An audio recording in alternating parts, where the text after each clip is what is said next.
Hello dear student. तो अब हम आपको आज बताने जा रहे हैं मेडिसिनल केमिस्ट्री के इम्पोर्टेंट क्वेश्चन जो कि B pharm second year 4 semester के स्टूडेंट हैं, उनके एग्ज़ाम रिलेटेड बहुत ही इम्पोर्टेंट क्वेश्चंस हैं मेडिसिनल केमिस्ट्री के। तो एक एक करके देख लेते हैं कि कौन से इम्पोर्टेंट क्वेश्चंस हैं और क्या तैयारी आपको करनी रहेगी। तो पहला क्वेश्चन देख लेते हैं, define and classify parasympathomimetic agent with examples. इसमें आपको क्या करना है, डिफाइन करना है और क्लासिफिकेशन करना है पैरासिम्पैथोमिमेटिक एजेंट्स। ठीक है, इसका एग्जाम्पल्स भी आपको देना है।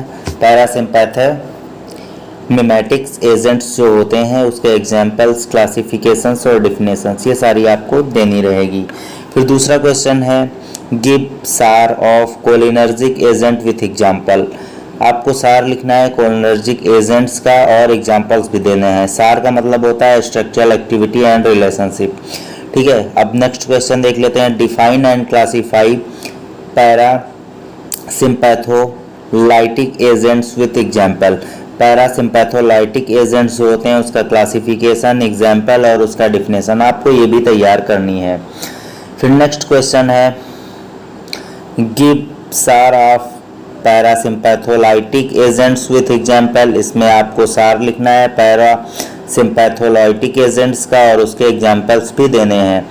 फिर नेक्स्ट क्वेश्चन है, give chemical classification of NSAIDs with at least 2 example for each classes.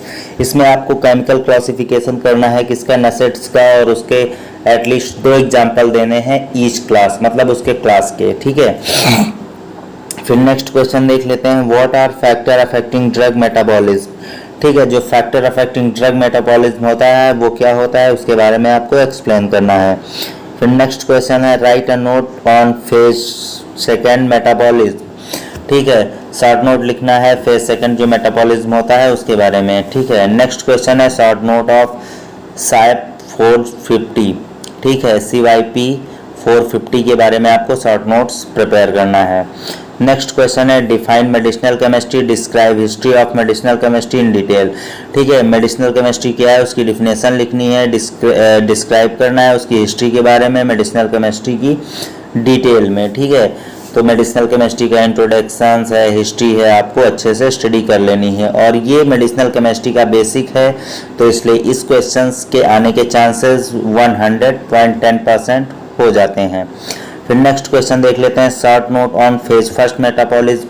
अभी आपको मैंने बताया सेकंड मेटाबॉलिज्म के बारे में भी तैयार करना और फर्स्ट मेटाबॉलिज्म के बारे में भी तैयार करना है। फिर नेक्स्ट क्वेश्चन है आपका, explain physicochemical properties of drug in relation to biological action और factor affecting drug receptor interaction. Explain करना है फिजियोकेमिकल प्रॉपर्टीज ड्रग की रिलेशन एंड बायोलॉजिकल एक्शन के बारे में, factor affecting drug receptor interaction, इन सब के बारे में आपको अच्छे से स्टडी करनी है और तैयार करना है। नेक्स्ट क्वेश्चन है, define and classify sedative and hypnotics. ठीक है, डिफिनेशन देनी है, डिफाइन करना है, इंट्रोडक्शन देना है और क्लासिफिकेशन करना है किसका, सेडेटिव्स एंड हिप्नोटिक्स जो ड्रग्स वगैरह होती हैं उनके बारे में। फिर नेक्स्ट क्वेश्चन है, गिव सार ऑफ बार्बिचुरेट्स। ठीक है, जो बार्बिचुरेट्स होते हैं उसका स्ट्रक्चर, एक्टिविटी एंड रिलेशनशिप उसके बारे में लिखना है और उसकी डिफिनेशंस वगैरह लिखनी है। नेक्स्ट क्वेश्चन है, राइट सार ऑफ एंटी कन्वर्सेलेंट।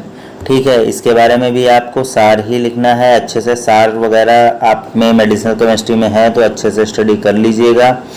फिर नेक्स्ट क्वेश्चन है, explain mechanism of narcotics analgesic in detail. ठीक है, एक्सप्लेन करना है मैकेनिज्म ऑफ एक्शन को किसके, नारकोटिक एंड एनाल्जेसिक जो आपकी होती हैं। ठीक है, नेक्स्ट क्वेश्चन है, गिव सार ऑफ मॉर्फिन। मॉर्फिन के बारे में आपको लिखना है, मॉर्फिन का स्ट्रक्चर, एक्टिविटी एंड रिलेशनशिप को मतलब बताना है। नेक्स्ट क्वेश्चन है, define and classify anticonvulsant agents with example. ठीक है, क्लासिफिकेशन और डिफिनेशन इसकी आपको देनी है और एग्जाम्पल्स भी आपको देने हैं। फिर नेक्स्ट क्वेश्चन है 18 number, give chemical classification of antipsychotics and discuss the सार फिनोथायाजीन। ठीक है, आपको केमिकल क्लासिफिकेशन करना है किसका, एंटीसाइकोटिक्स, और डिस्कस करना है सार किसका, फिनोथायोजीन का। ठीक है, नेक्स्ट क्वेश्चन देख लेते हैं 19 नंबर, व्हाट आर सिम्पैथो मेमेटिक्स और एनर्जिक एकोनिस्ट जो होते हैं उसके बारे में आपको लिखना है कि ये क्या होते हैं और उसका क्लासिफिकेशन और उसके एग्जांपल्स भी आपको देने हैं। नेक्स्ट क्वेश्चन है write a note on biosynthesis, metabolism and reuptake of adrenergic neurotransmitters और कैटेकैलामाइंस। ठीक है, आपको शॉर्ट नोट्स देने हैं, लिखना है किसका, biosynthesis, metabolism and reuptake of adrenergic neurotransmitters और कैटेकैलामाइंस के बारे में। ठीक है, नेक्स्ट है आपका एक्सप्लेन सार और फिनोलिथोमाइंस और सार ऑफ सिंपैथोमिमेटिक्स और एनर्जिक एगोनिस्ट। इसका सार भी लिखना है और इसके बारे में सारा कुछ जो भी आपको नोट्स में लिखाया गया है उसके बारे में आप स्टडी कर लेंगे, अच्छे से आप इसको लिख के आएंगे। नेक्स्ट क्वेश्चन है गिव सारा बीटा ब्लॉकर्स। जो बीटा ब्लॉकर्स होते हैं उनके स्ट्रक्चर, एक्टिविटी एंड रिलेशनशिप के बारे में आपको लिखना है।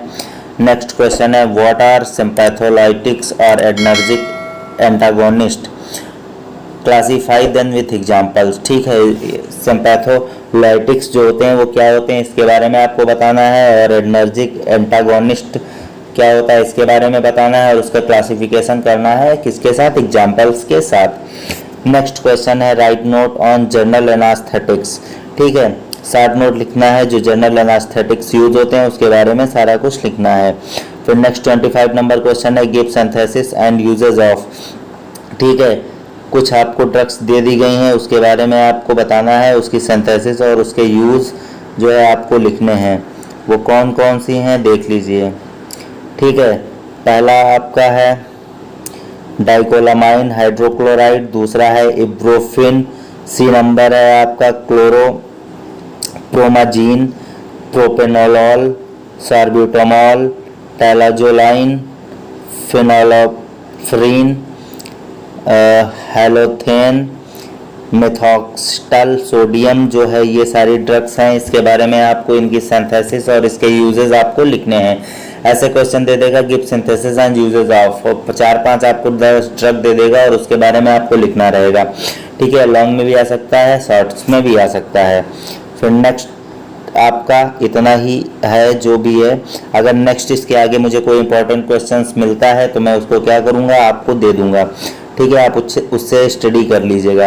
बाकी जितने भी क्वेश्चंस मैंने बताए हैं ये आप अच्छे से तैयार कर लीजिएगा, ये एग्ज़ाम के पॉइंट ऑफ व्यू से बहुत ज़्यादा ही इम्पोर्टेंट हैं और ये रिपीटेड क्वेश्चंस भी हैं। इसमें 2-4 क्वेश्चंस बहुत ज़्यादा हैं जो अच्छे हैं और ये हमेशा पूछे जाते हैं।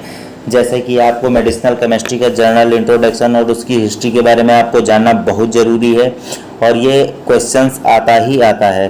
ठीक है, तो इसके बाद मैं पीओसी के भी कुछ क्वेश्चंस आपको बता दूंगा। Okay, thank you guys.